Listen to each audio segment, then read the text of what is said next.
Welcome to the Global Medical Device Podcast, where today's brightest minds in the medical device industry go to get their most useful and actionable insider knowledge direct from some of the world's leading medical device experts and companies.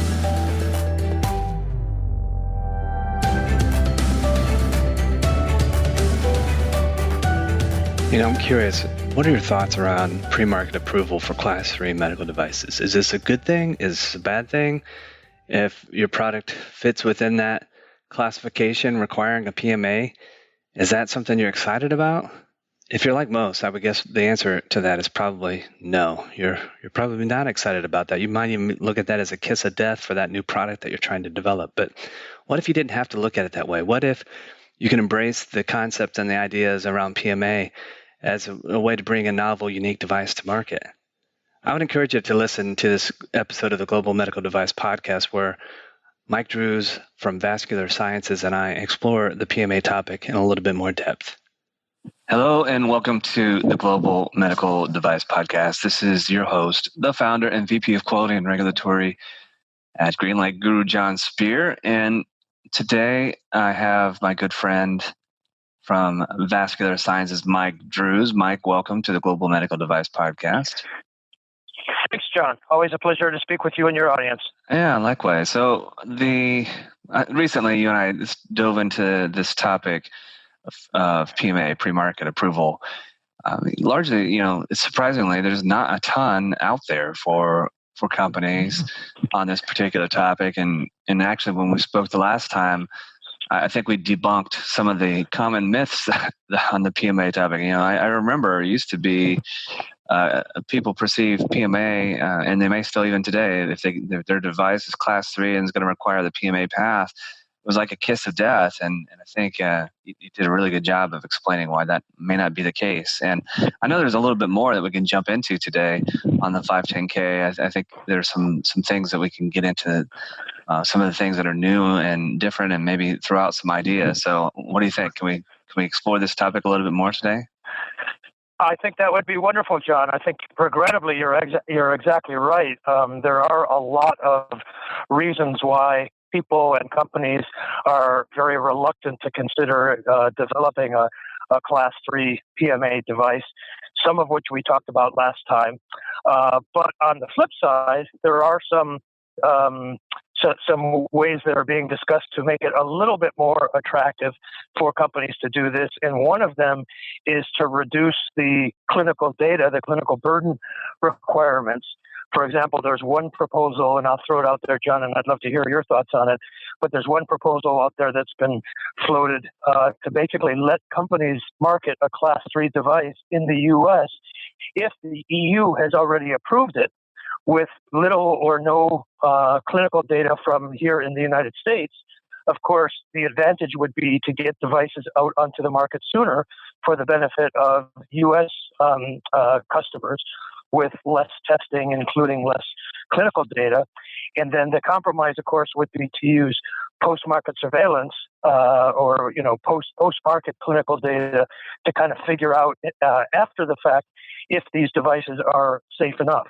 I'm just curious, John, keeping in mind that we're talking about the Class 3 universe, which by definition is often life-sustaining or life-supporting devices, often devices that involve more complex technologies than Class 2, 510K, or de novo devices, as well as devices that are intended to diagnose or treat much more complicated pathophysiological conditions. Do you think this is a good idea, John? Well, it is an interesting idea. Let me put it in that category first. It's I know a lot of people struggle with why are there different pathways for regulatory clearance. It would be nice if I could do one submission to a regulatory body and for that to be recognized other parts of the world. And I think there's some credence to that argument, especially today, especially with the work that's been done on like the medical device single audit program for quality management systems for companies. I think there's that FDA is gung ho and very much behind that program and endorsing that very strongly these days. It's an interesting idea, and I know historically though that hasn't meant a whole heck of a lot. So what would have to change from a regulatory perspective, from regulatory agency perspective, in order for that to be okay? I mean, it seems like there would have to be like one submission to address the needs of all markets, more like an MDSAP, but more on the submission side. Well, it's an interesting metaphor. It's an interesting comparison, John, to the MDSAP program. There is some similarity. I think from a regulatory perspective, this idea of allowing Class 3 devices onto the market quicker based on an EU approval is a little bit back-asswards when you think about it. Because if we're going to use this model for anything, maybe we should start out with the lower risk devices, maybe 510K devices that are already on the market in the EU with, say, a CE mark.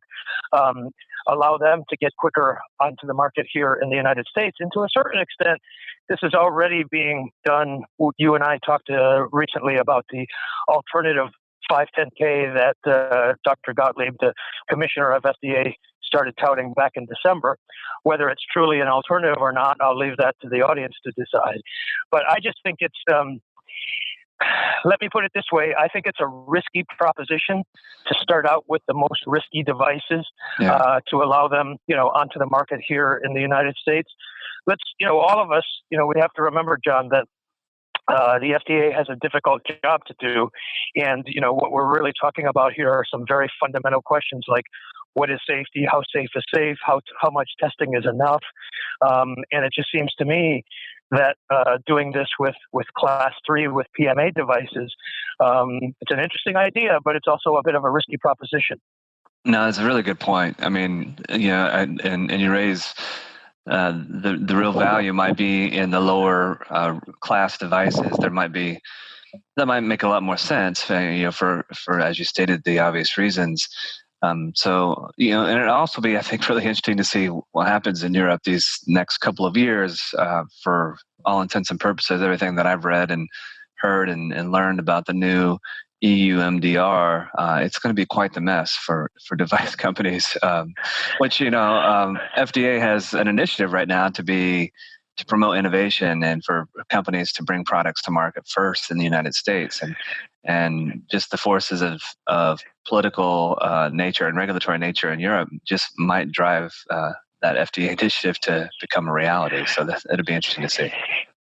Well, you're right, John. And, although some people might not want to believe it, there are a tremendous amount of politics between our side of the pond and the EU side of the pond, including, who gets devices first. Obviously we want devices to get onto the market as quickly as we can. But on the other hand, we also want to make sure that we get only the devices that we really want on the market, the ones that are safe and effective, and not the others. There's another change that people have been talking about in the PMA world when it comes to post-market reporting requirements, especially when there are problems with devices, like, for example, device malfunctions. As you and your audience probably know, John, the current regulation requires medical device companies to report malfunctions within 30 days of them occurring. But based on your experience, John, do you think that is reality? Do you think that happens most of the time? I'm going to say no. And I've got a few anecdotal experiences from companies I worked with over time.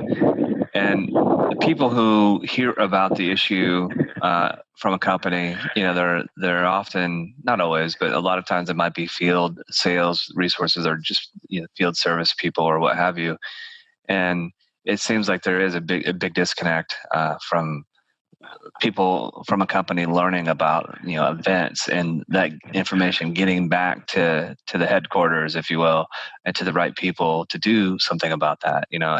And my experience has also been that by the time somebody hears about it, the event, certainly several days prior, if not sometimes a couple of weeks, is almost mentioned as oh, by the way, this thing happened the other day, and it doesn't seem like that's taken as serious as it should.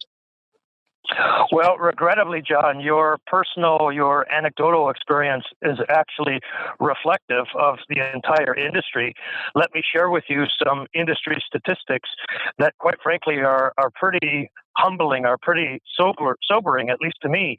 As I said a moment ago, the current regulation requires that medical device malfunctions be reported within 30 days. However, the reality is just simply not the case. When we look at 2016, which is the most current statistics that I have, there were over 300,000 cases of overdue adverse events reports. In other words, device malfunctions that were not reported to the FDA during that initial 30-day window, which is clearly what the regulation requires, more than 300,000. So we're not talking about one or two examples, and some of them from some of the largest medical device companies on earth. I don't know about you, John, but I think that's totally inexcusable, and we need to do better. I mean, what do you think the underlying issue is, or the root cause of this? Do you have anything you want to speculate on? Well, that's a good point, John. I do think, although the statistics are indeed humbling, I do think we have to be careful about overgeneralizing. I'm sure in some of those situations, some of those 300,000 cases, some of them were legitimate. In other words, maybe the company was undergoing an investigation to determine what we as engineers would call the root cause of the problem before reporting it. But regrettably, John, I think most of the time, either it was delayed by simple bureaucracy or paperwork. Perhaps in some cases, people didn't know they were supposed to report within 30 days. I think there can be a number of different reasons. But overall, I think that statistic is pretty humbling.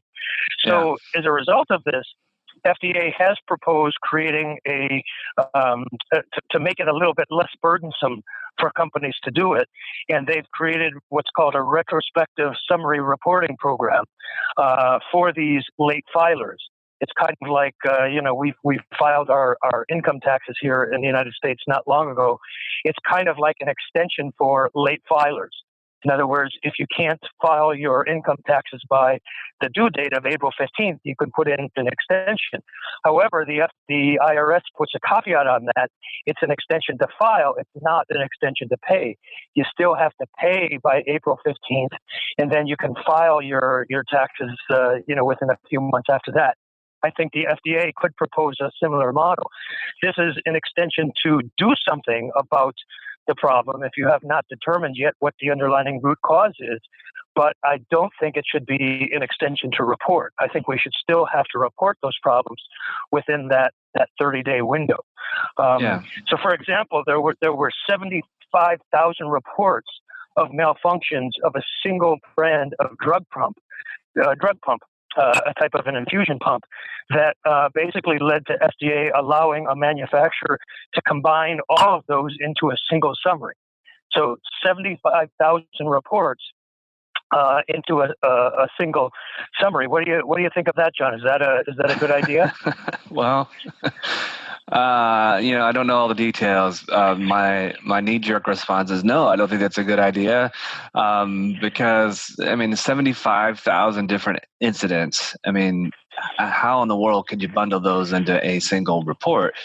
It sounds like, the other thing that my initial reaction is, it sounds like this pump has a big problem. If there's 75,000 incidents, it sounds like there's a significant issue with this thing. So, I don't know, some red flags raised when you mentioned that particular example. It seems like the company was given a pretty easy path, and almost like, this wasn't taken very seriously from this company's perspective. So. Well, I think the points that you just make, John, are very valid. As you very well know, and as your audience knows, I try to take a commonsensical approach to regulation and everything that we do and we talk about, including what we're talking about here. So to me, it doesn't bother me if we combine even as many as 75,000 instances into a single summary if, and this is the big caveat, if they're all related to the same problem. In other words, if they are all indeed caused by the very same or very, very similar problem, then to say that, to issue 75,000 reports that are exactly the same as one another, not only would that be overkill, but that would just, bring the system to a grinding halt. So if we're sure that all of these reports are, very, very similar, in other words, they have the same root cause, then I don't have a problem with it. If, on the other hand, that there are 75,000 different causes of this problem, then I don't know that it's necessarily appropriate to include them all in a summary, unless all of them are still, although they're different, they might be very low criticality, they might be very easy to fix, that kind of thing. So I think we have to use common sense. We have to use what attorneys call the reasonable test here. Yeah. And so as a result of all of this, as a result of so many companies not turning in their reports on time, what FDA is proposing is to extend the deadline from 30 days to 60 days if the malfunctions don't result in death or serious injury. So again, I don't necessarily have a problem with that, but let's keep in mind, John, that hindsight is always 20/20. How do we know if a problem didn't result in death or serious injury until we investigate it? So I kind of, I think the problem here, John, is it reminds me of one of the local high schools near where I live, where not enough kids were passing the graduation test. So what did they do? They lowered the bar. They lowered the passing score so that more kids would pass. I think to a certain extent what FDA is doing here is they're saying, okay, not enough companies are doing it within 30 days. Therefore, let's lower the bar and let's give them more time.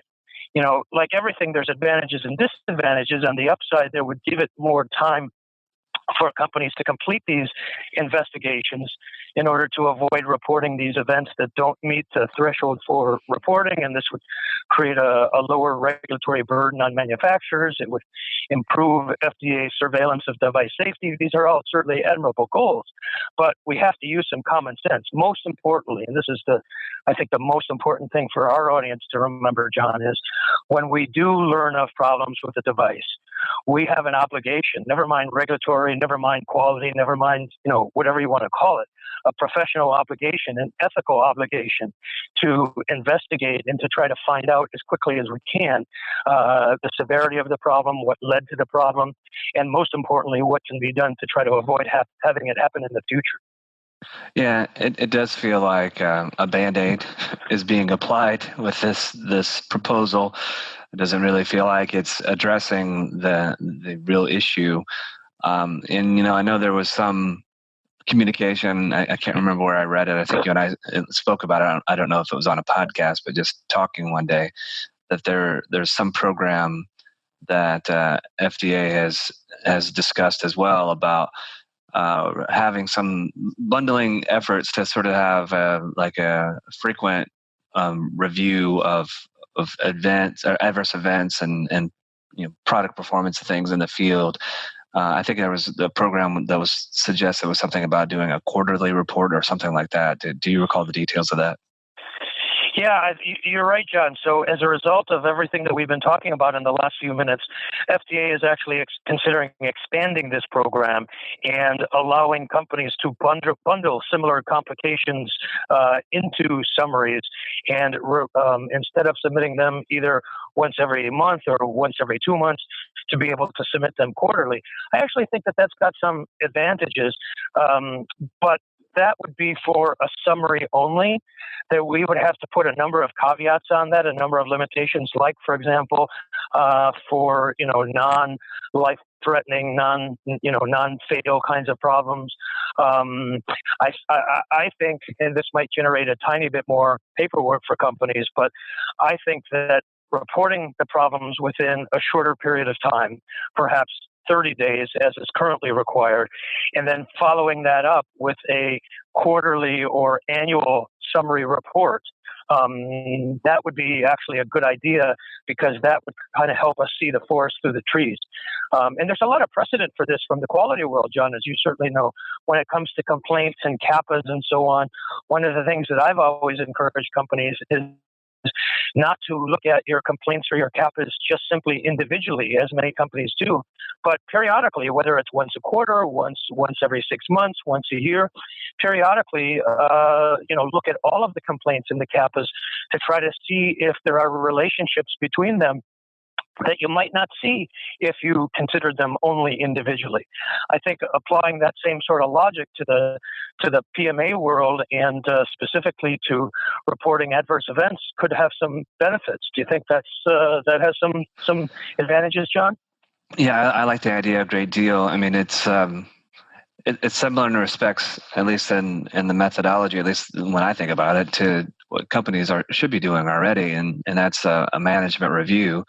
I know, even as I let the words escape my mouth, I know a lot of companies, when they do management review, they do the bare minimum. They do it annually, and they treat it a lot like a checkbox because they're obligated to do that. But if you take the intent behind management review seriously, in my opinion, my advice would be to do that more frequently throughout the year. I think quarterly is a good frequency.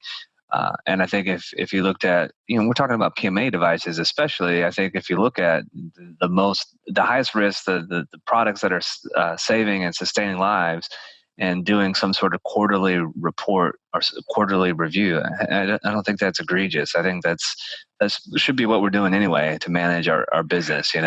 We are trying to save lives here, so we should not look at that as a burden. We should look at that as this is being proactive. I agree.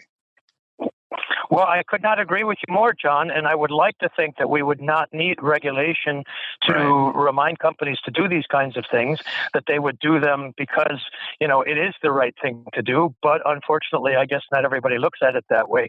And just one last thing I would say on this topic, again, we have to apply a little reasonableness here.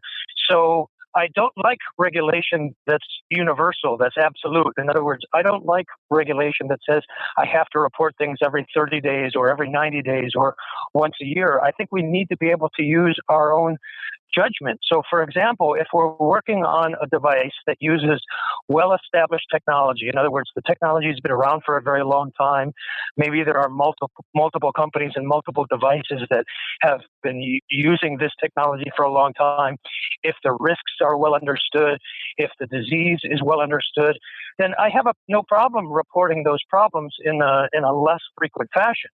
On the other hand, if you're using a device that uses technology that's very new and novel and not well established, there's not a lot of history on it, then I think we have to make more of an effort to monitor and to report things because it is simply new. To me, as an engineer, John, that's simply common sense. No, I agree. And so I think I was just gonna offer that, and this might be a tangent for today's conversation, so we can table it if need be. But as we've been talking about this, it seems like FDA has the pre-submission program for a vehicle for companies to be able to collaborate and communicate with FDA prior to any sort of 510K or PMA, and it seems like that model might have some opportunity for a collaboration with FDA and with companies on more of a post-market fashion as well, like maybe a post-submission. So, I don't know, just an idea, just a way to be able to communicate those types of things with FDA. Well, John, I think that's a wonderful idea. And to be honest, I'm a little envious. I'm a little jealous because that's not something that I thought of myself. But, we have obviously a lot of pre-subs that we do today. And you and I have talked about these many times. As you and your audience know, I spend an awful lot of my time doing pre-subs with companies. But maybe we need a post-sub version of a meeting to be able to address some of these kinds of concerns as well. I think that would be an interesting discussion. All right, so noodle that one, and we'll explore that maybe downstream. But there was a thing I would love to. There was a thing that you sent me an email recently, and I don't think there was a lot of substance in the email. It might have just been the subject line, but it was something around finding a new PMA pathway for non-Me Too's, and it was intriguing. And I think that's actually what sparked the whole idea of you and I spending a little bit of time talking about PMA. So what do you mean? What did you mean by that? So that's thanks, John, for bringing that up. So everything that we've talked about thus far have been new ideas that are being talked about in a variety of circles. This last idea that you brought up, creating a separate pathway for Class 3 devices for devices that are truly new or novel, that's a Mike Druesism. That's something that I have been thinking about over the last year or so. And here's the idea. A lot of people think there are not a lot of Me Too's in the PMA world. There are obviously, a 510K by definition is a Me Too. And in the Class 2 and Class 1 universe, the way we separate the Me Too's versus the devices that are truly novel is the Me Too's can get onto the market with the 510K, and devices that are truly new or novel, they get onto the market under the de novo. In the Class 3 universe, we make no distinction. There are a ton of Me Too devices in the Class 3 universe. I could give you a number of examples, but let's just take one of my favorites, the bare metal coronary stent. Never mind even the drug-eluting stent, just a bare metal coronary stent. I did a search on this recently. There are over 500 bare metal coronary stent, PMAs, that have come through the FDA over the last 20 years or so that we've had coronary stents. Over 500.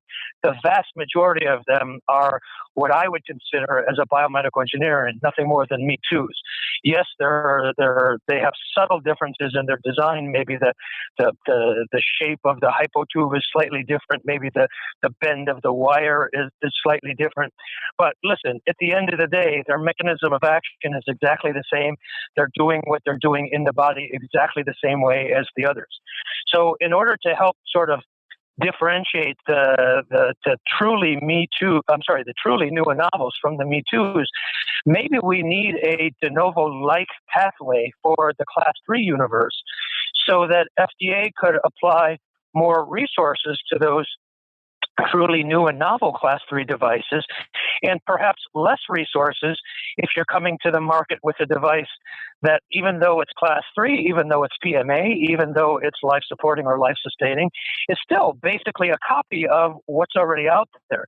I think, if it makes sense to have a de novo pathway for Class 1 and 2 devices, it probably makes sense to at least have a discussion about the merits of having a similar pathway in the Class 3 universe. That's sort of the logic. That's sort of the thinking of it, John. I'm just throwing it out as a topic of discussion. Maybe there are advantages, maybe there are disadvantages, but at least something for people to talk about and for people to think about. And I also think that as an industry, we have an obligation not to wait for FDA to tell us, to give us options. We should not be led like sheep. We should be able to be a shepherd, and we should go to the FDA if there is consensus in the industry and say, hey, we need a de novo-like pathway for Class 3 devices. Let's sit down and have a conversation as to what that might look like. Yeah. So I'm curious as to your thoughts on this de novo-like pathway for a Class 3 product, John. Do you think there would be advantages? Do you think there would be disadvantages? What are your thoughts? Every time I talk to you, Mike, about regulatory topics, I usually leave the conversation with one or two things, sometimes more, that I learn. And one of the things I've learned in previous conversations with you on this topic of regulatory anyway is that there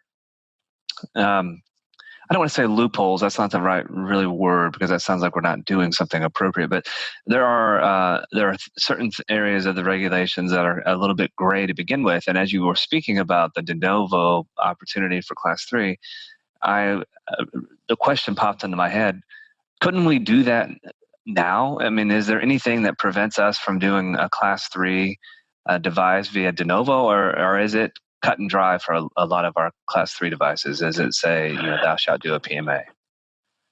Well, that's a good question, John. So there are very, very few regulatory absolutes. There are few areas in all of regulatory or quality that are black and white. What you just mentioned, John, is one of them. Regrettably, the de novo is limited to Class 3. I'm sorry, let me say that again. Regrettably, de novos are limited to Class 2 or lower devices.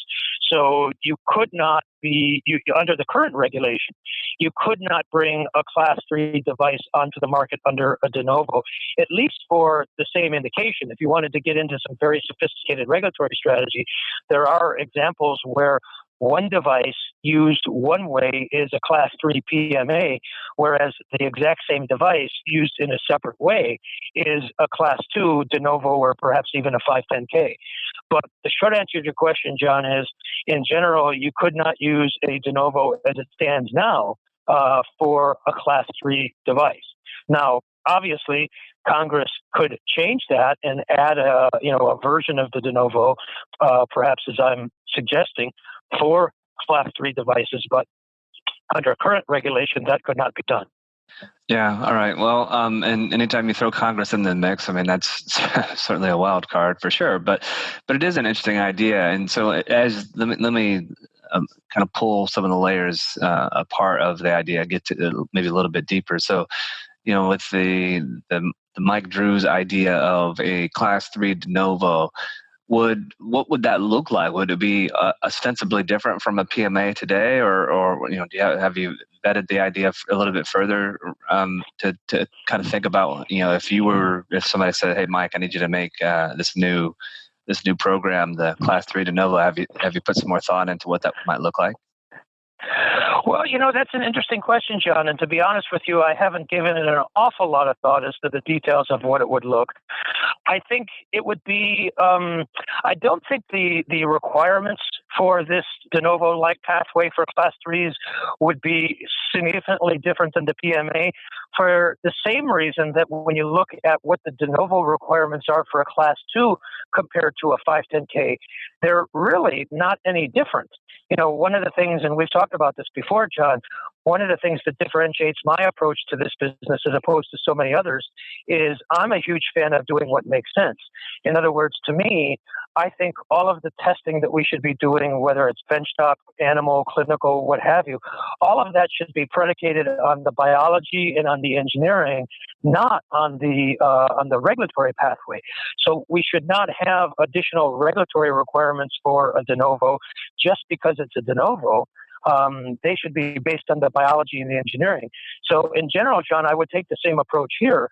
I would say that we should not have additional requirements for this de novo-like pathway for Class 3s just because it's new or novel.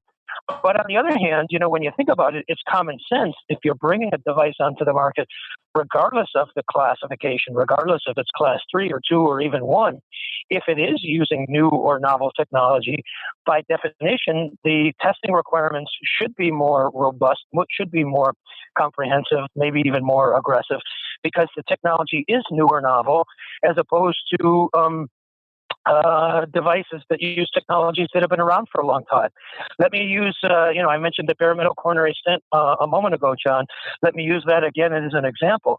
A lot of people think that all PMAs for a similar device require the similar amount of testing. In other words, the same regulatory burden. It's simply not the case. When you look at the first bare metal coronary stents, and I've been in this game for a long time, John, I was involved in some of the very first stents, we had to do a heck of a lot more testing, benchtop, animal, and clinical testing for the Class 3 PMA coronary stent. Then fast forward to 20 years later to today, the stents coming onto the market today, comparatively speaking, are undergoing less testing than the ones 20 years ago. Why? Because that technology is relatively well established and relatively well understood. So I think that, quite frankly, this de novo-like pathway for a Class 3 device, and I also think that just to avoid confusion, we probably should not call it a de novo, we should call it something else. But I think, this de novo-like pathway for Class 3 devices, I think we could take the same or a similar approach, not necessarily having more rigorous regulatory requirements, but at the very least, calling it something else, which would allow FDA to kind of separate it from all of the Me Too's that are out there and be able to, as I said earlier, devote more resources to reviewing those products. And granted, there are not that many of them, as opposed to the vast majority of PMAs that are Me Too's. Yeah. I mean, and really what you're pointing out is, using a risk-based approach from a regulatory review perspective, giving FDA, I guess, rationale or justification to basically spend more resources on things that are truly unique and novel, and I guess the more unknown theoretically would be higher risk, only because there's more unknown about that. So those are the types of submissions that FDA might deploy more resources. And I guess that's a really great point to kind of wrap up our conversation today. There's probably quite a few lessons that those listening could apply and use to move forward. And I think risk is a big one. Well, once again, John, I think you're spot on correct. And I must say, I'm also very envious, very jealous, because you put that better than I ever could. We're taking a risk-based approach, something that all of us are familiar with, at least on paper. But what people, ironic as it might sound, are not really used to thinking of is taking a risk-based approach to regulation. That is regrettably a bit of a novel concept, but maybe it's something that might catch on. Yeah, I hope so. I mean, I think, interestingly, regulatory agencies, I wish this weren't the case, but they've been driving and pushing industry to apply risk-based approaches within their quality system and product development documentation. The reason I say regrettably is I would like to think that we as companies designing, developing, and manufacturing medical devices would already be using that logic rather than waiting for regulators to come to us with the rules, so to speak. And we've talked a lot about that. But there are probably a few other lessons, at least things that I've picked up as we've talked about this PMA topic. Things like, predicates, does that have any value in a PMA conversation? Well, again, as we talked about in the first part of our podcast, in our previous podcast, John, although in a regulatory sense, a predicate in the PMA world doesn't have a lot of value in a substantial equivalent sense of the word, I use predicates all the time in the PMA world in terms of risk mitigation and in terms of testing methodology. So to me, predicates have a tremendous amount of value in the PMA world. Yeah, and you mentioned kind of a classic example with bare metal coronary stents. Obviously there are, well, would you say 500 PMAs over the past 20 years? So there are a lot of predicates that are there from a PMA standpoint as it stands today. What are some of the other things that you would advise companies on this topic? So I think to wrap this up, John, we've covered a lot, not just in this particular podcast on the PMAs, but the previous one as well. I would leave the audience with just a couple of pieces of general advice. First, if you're working in the PMA or Class 3 universe, just like any medical device, don't wait until your actual submission for the first time to share this with the FDA. Go to the FDA in advance in the form of a pre-submission meeting. You and I have talked about this many times in the past, John, and present to them your device. Here's what it does. Here's how it works. Here's our regulatory strategy. Here's the testing that we're doing. Here are the clinical trials that we're doing or not. And here are all the reasons why. And make sure you get a meeting of the minds. Make sure that everybody's on the same page. We're pulling in the same direction. Whatever metaphor you want to use, quite frankly, I don't really care. But make sure everybody is in sync so that will greatly mitigate your risk of problems or delays later on. That's piece of advice number one. And piece of advice number two, when it comes to the more risky devices, the Class 3 devices, we should not shy away from them because many people think that because it's a Class 3 PMA, it's going to be more time, more work, and so on. Those things are often true. But when you think about it, it's supposed to be true because these are devices that are oftentimes life-sustaining or life-supporting. These are often devices that involve more complicated technologies than Class 2 or Class 1 devices. These are often devices that are involved in treating much more complex diseases, much more intricate pathophysiologies, oftentimes with comorbidities. These are challenges, but on the other hand, these are challenges that we should not shy away from. On the contrary, for me, as a regulatory professional as well as a professional biomedical engineer, I welcome the opportunity to work on devices like that. I think we need more of them, not less. Yeah. And folks, for me, every time I do these podcasts, I leave with something that I've learned and a fresh perspective. And, as Mike and I wrap up this conversation on PMAs, from the first time that we talked about it to today, I'm going to confess, Mike, I might have been one of those people that looked at PMA as a kiss of death at one point in time in my career, because you just perceive that was going to be longer, more expensive, a lot of burden on the company. But I agree with you. I mean, the reason that I enjoy being an engineer is not to design and develop a Me Too product. I'm a smart person. I want to solve a problem in a unique way. And, I'll wrap this up with an example that I worked on. It was a class 2 device, but it still drove me crazy a few years ago. And looking back, I might have advised a different path, but a person contacted me and they had a pump device, and I won't go into the specifics, but basically they were distributing a pump of a different manufacturer. And, they were making okay revenue and they were helping patients and that sort of thing. But he's like, I want to make my own device. I want to put my name on it. And one day this person called me into his office and he literally had the pump device that he was distributing open. And he's like, I can make exactly this. Let's do that. And that's more or less what he did. Yeah. And looking back is like, was that the best approach? And I would definitely argue now, no, it was not the best approach, because just opening somebody else's product or, just looking at somebody else's product and saying, I want that, but I want to do it slightly different. That reduces what you're doing to a commodity status. You didn't use your own brain, your own thought. You didn't understand, ways to make that product better, to raise the bar, so to speak. And I think we have a responsibility as medical device professionals to raise the bar, to try to improve the human experience through our devices that we're bringing to market. So, go ahead, Mike. Well, once again, John, I could not agree with you more.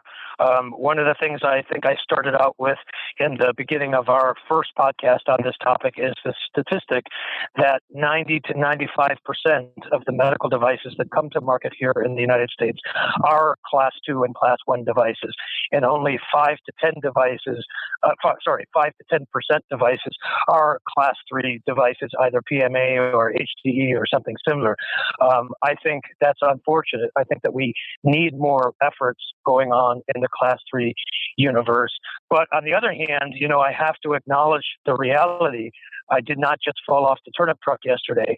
For a small company or a startup to be going to investors, to angels or VCs, I can tell you, and it pains me as an engineer to say this, John, but if you tell a potential investor that your new device is probably a Class 3 PMA, that is often the end of the discussion, the end of the conversation. Don't let the door hit you on the way out. And that is a reality, but there are ways that we can overcome it. And I work with companies all the time to make this palatable to all sides. But, we do, not to get too philosophical here, but we do have to consider the greater good as well, not just the business.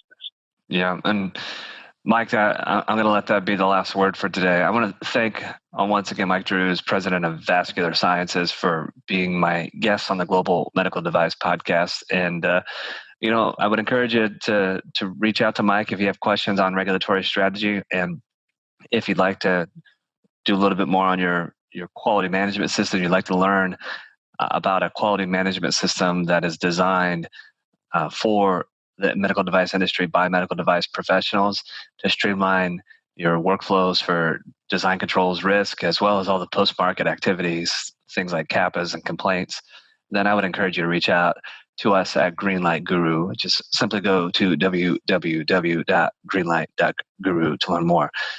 And let's wrap up today's episode of the Global Medical Device Podcast.